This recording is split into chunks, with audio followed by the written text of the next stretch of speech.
SRB Media. Yeah, how are you, mate? Morning, Dev, and welcome all to part 2 of Birmingham City chat with former Birmingham City player and fans' favourite, Paul Devlin. Great, Dev. Are you? It's a great day. It's a sunny day, and it's a golf day for you as well, isn't it? It is, mate, yeah. I'm just on my way to the Forest of Arden to play in a golf day, yeah. Is that one of your golf days or somebody else's? No, it's Phil Walsh who's got an electrical company, and he also sponsors the Birmingham City All-Stars now. So there's a few of us going, myself, Malcolm Page, Jeff Horsfield. So, yeah, looking forward to it, and he's been a big supporter with Annie's cause as well as Phil. So it'll be great to play, and it looks like we're going to get the weather for it, pal. Some top names there that you've just referenced. I remember the Horse playing against Charlton, because Birmingham's opponents tomorrow are Charlton, when Dugarry done a little bit of magic, and I think we won away 2-0. What do you fancy tomorrow? I think it'll be tough down there. To be honest with you, I'd take a draw now, mate, if somebody offered me. Yeah. Lee Bowyer's done a good job down there. We know what he was like as a player. He was, never say die attitude battler. And I've got no doubt that, he's transferred that to the team that he's managing now. So I'd take a draw, mate, to be honest with you. Yeah, and current form Birmingham going into the game. I know we've had the international break. It's not been too bad. Last two home games, a 2-0 and a 2-1 win against Barnsley and Stoke. Awful performance at Swansea, but Swansea are top of the league. They've got a good coach and they're playing some good football, aren't they? Yeah, Swansea are doing well. I think they're going to be up there or thereabouts. So it was always going to be a tough one there.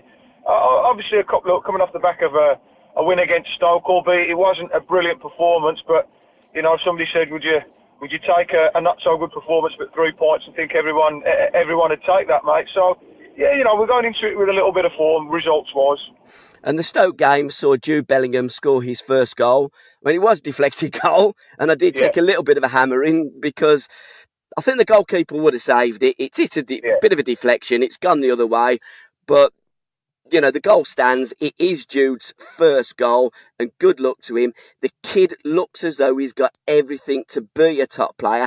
And on the back of being awarded Player of the Tournament in this Under-17s England something Stakina Cup or Steinka Cup in Poland. I don't know where they get the names from, but I do know where they got Jude Bellingham from Birmingham City Academy, and coaches and scouts going out and sourcing some great players.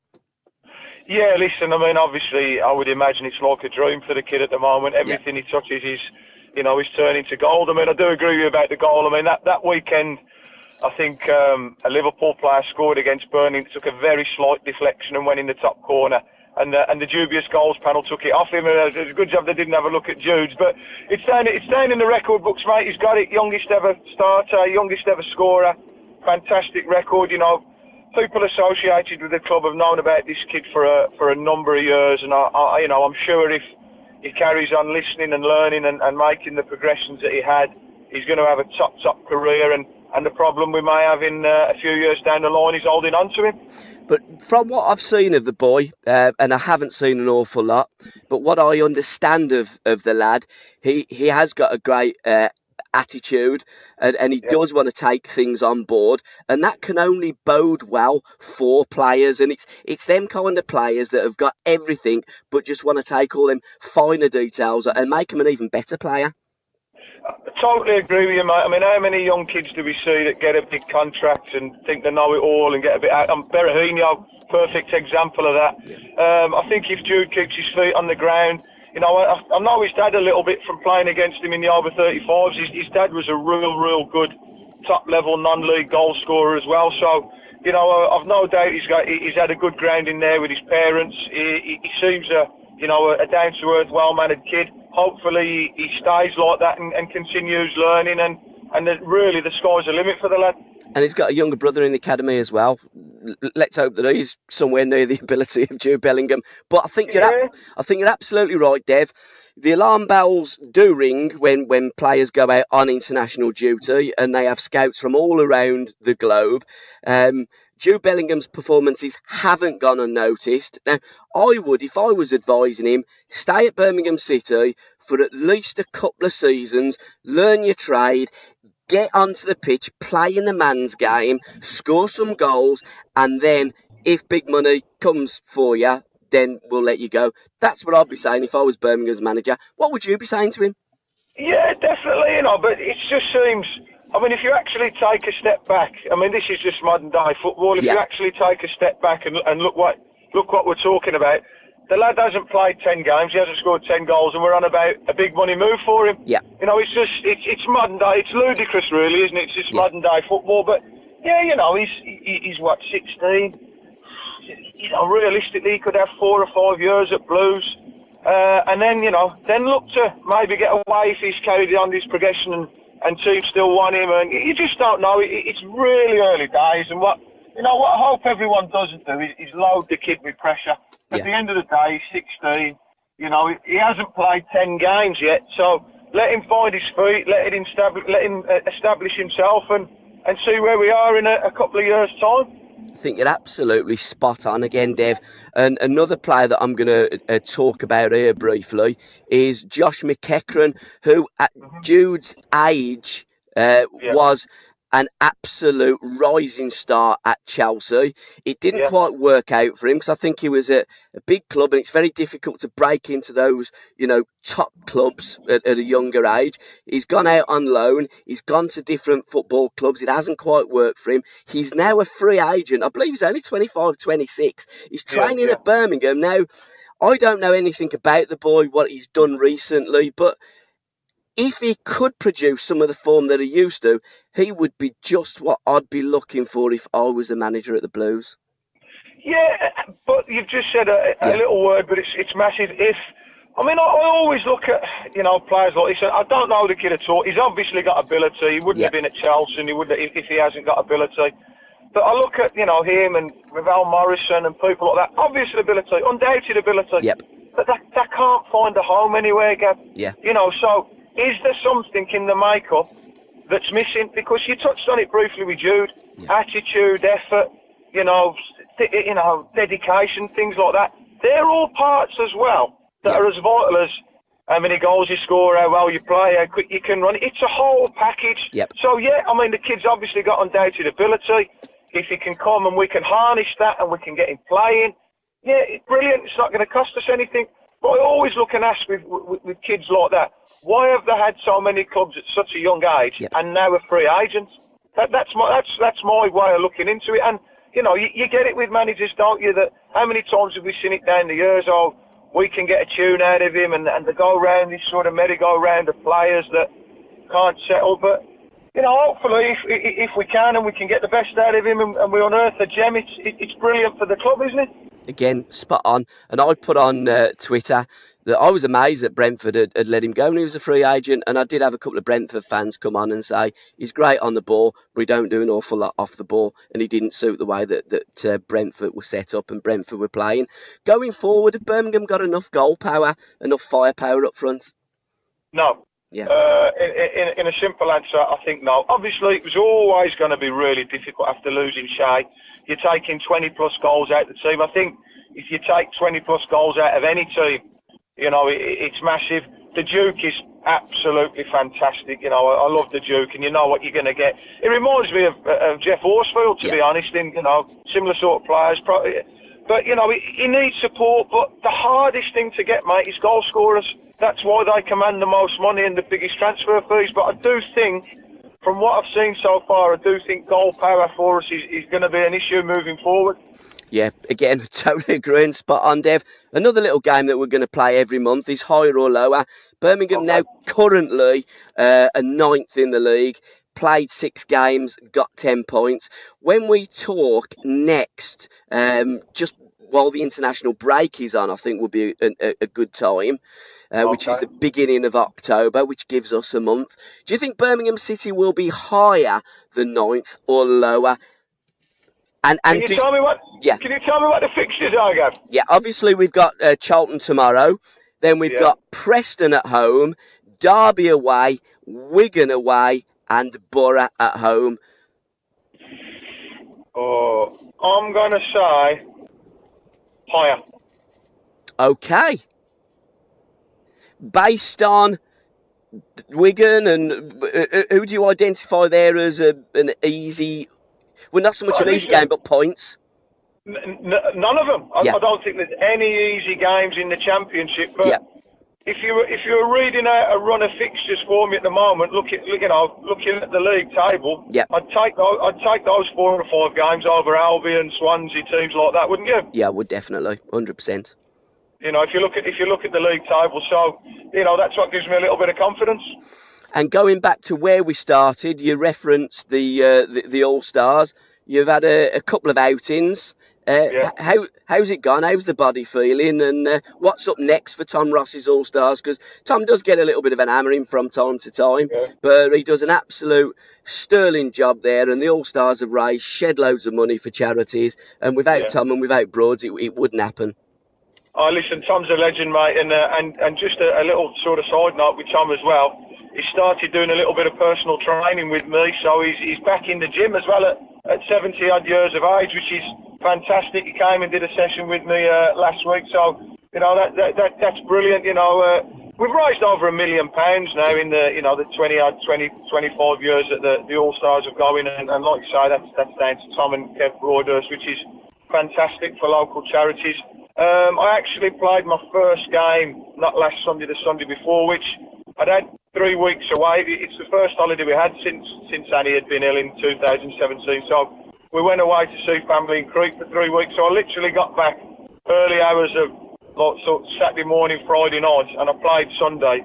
So you can imagine how the body was feeling on Monday after 3 weeks boozing and eating in Crete. And what I did as well, I also, from the Blues All-Stars game, on that Sunday went and played in another game in the afternoon at Alexandra Stadium. So for about 10 days, mate, I couldn't move. But I'm not too bad. I'm playing a couple of games over the weekend, so the body's holding up okay. And also, you hot-footed it to the Stoke game as well. So your weekend was full of football, wasn't it? Yeah, it was a blur, mate. Back Friday, working Saturday. I had a fantastic time with Big Johnny Gayle at the Stoke game. Had a brilliant laugh. It was great to see him back at St Andrews. So a real good day. Obviously got the result. Bellingham breaking Trevor's record. Blues All-Stars on Sunday. Managed to score a couple of goals as well. So yeah, fantastic. And how's the tattoo? I noticed you had a tattoo with the kids' names. Is it still sore?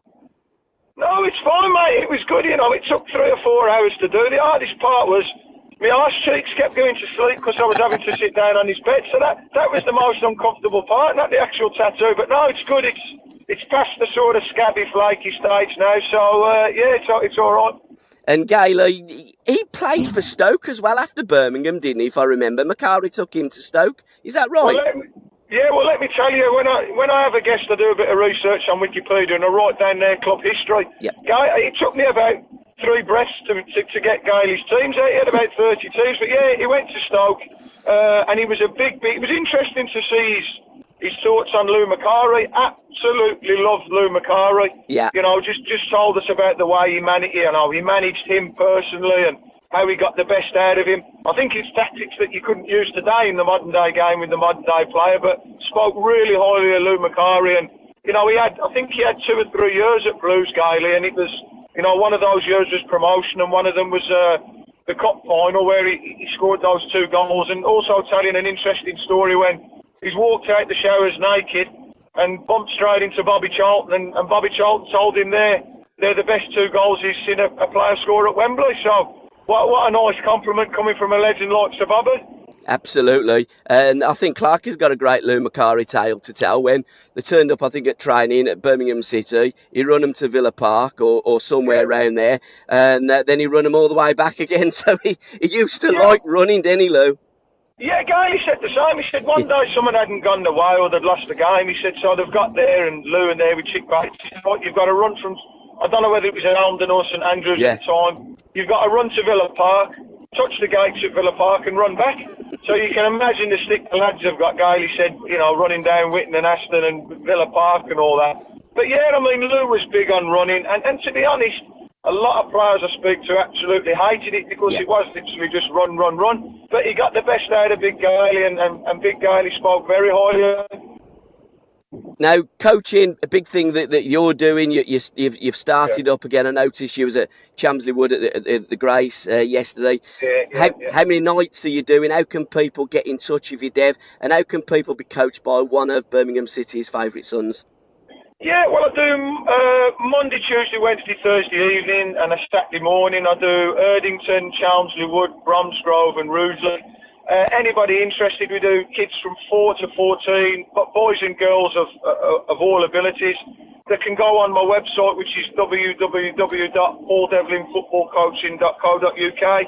All the information is on there. I'm on Twitter, I'm on Facebook. You know, I'm doing personal training, doing a bit of work with the homeless, with personal training with them, with Jeff Horsfield, and also with Prospect Housing.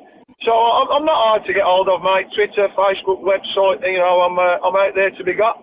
And if you're ever free on a Monday night, the boys of the Tilton Talk Show, I'm sure they'd love to have you there as a guest, Dev, and you can talk about all the wonderful things that you've done and what you're doing. And finally, we always talk about the princess. How is the little princess doing, and how can people go to the GoFundMe pages and donate and look after you? Yeah, she had a bit of a bad day yesterday. I had to pick her up early from school yesterday. She wasn't too well, but that's the first bad day she's had for 5 or 6 weeks, really. So we can't complain. It's, you know, I say it all the time. I look a broke record. Every day is different. We just take each day as it comes. The Just Giving page is actually closed now because you only get a certain period of time to use that.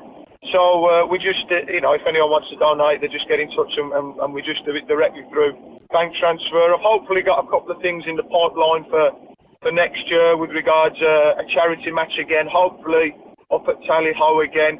We're going to link in with a couple of other charities, breast cancer and different things to get a game on there. And then I'll look to get the golf day on again in sort of July, August time. So yeah, she's okay, mate. We're still plugging away with everything with the fundraising, and I've got something on in October for a question and answer thing with Robert Hopkins and Jeff Horsfield and hopefully David Dunn that we're going to do in early October, mate. So still cracking on with different things with it, and still beating the drum to try and raise awareness for Addison's disease. Now, David Dunn's one from left field. I mean, Hoppy's got some great stories to tell there. But Dunny, how did you get hold of Dunny, and how did Dunny get, like, how did you get Dunny back into the fold, is what I'm trying to say. What a quality player he was.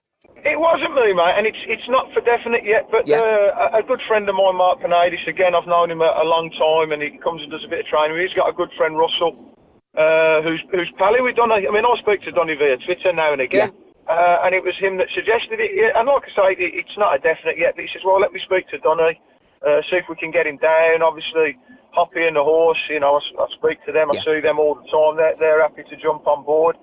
So, I think that, you know, if we can get that little foursome together, it might be a bit near the knuckle at times with regards to the stories and the language, but I think we'll have a fun night. I think definitely it'll be near the knuckle with Hoppy, and I'm not so sure about Dunny. He always come across as a nice lad, David Dunn. And what a shame he was injured so much at Birmingham, because I think he was just what we needed. Oh, mate, he had untold ability. Yeah. I'm telling you, obviously I saw more of him than most in training, and although I only probably had 12 months with him, you don't get an England cap if you're a mug, do you? But he was just blighted like so many players seem to be by injury. So, you know, that curtailed his career, but loads and loads of ability, Donny, and a good kid as well, good kid. Well, have a great day, Dev. What's your golf handicap, by the way, these days? What you playing off? Well, I'm playing off 13 at the moment. I got down as low as 10, but I've gone up to 13 simply because I just don't play enough. But I'm not like Horse and these dodgy ones that turn up and say, oh, I'm off 20, I'm off 18, and they end up winning. You know, the Cowboys are for these ones at these golf days. That's just what I expect from the horse. He's always been a bit of a chancer, hasn't he? Yeah, Cowboy. Dev, keep right on. Till next time, mate. Let's hope we're still singing the blues. Cheers, Gav. Ciao, pal. Cheers, pal. Bye. Bye. SRB Media.